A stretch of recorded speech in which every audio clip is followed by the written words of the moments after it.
Alright, so this one was requested that I would actually explain the tides. People say that the tides of the world are all being controlled by the moon. The moon is always getting a lot of, I guess you could say, a patsy-like explanation to itself, so no one realizes that you can't actually land on the moon. But it's not the moon that's creating this. It is this whirlwind that is dropped off from the bottom of the root system of the center tree, has open roots. And imagine this being the whole entire earth, or horizon, from here to the ring. And this would be the inner vortex that sits between the coldest weather belt, which would be the Arctic Circle. And right in this area is when all the most the electromagnetic compulsion and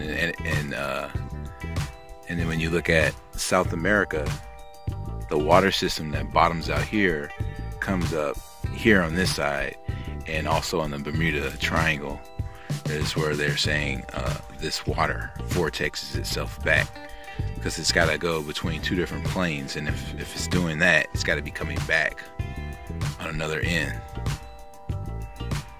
So to zoom in a little closer, this would be these inlands here beyond the Arctic Circle, and this would be the stump.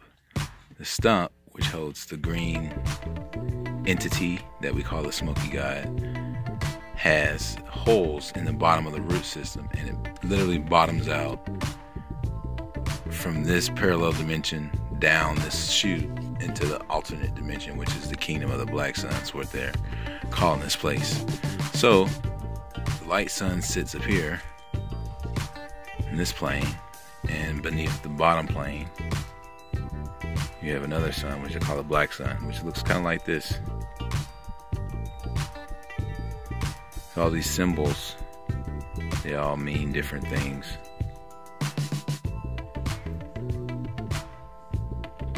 Essentially, that's how it works. It's pretty simple.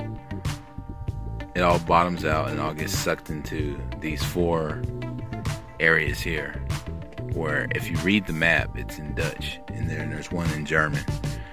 But this Hyperborea map, once you surpass these inlands, you have to decide whether you want to anchor yourself or get off, because once you get past that, things start to speed up tremendously. You imagine that this whirlwind here is something out of like a comic book. You imagine that this whirlwind would just be super powerful. Now, people say there's rumors and things like that this magnetic stump here will rip your ship apart, but that's actually not the case. It actually only pulls you in, but it has a conscious element of a pull to it. So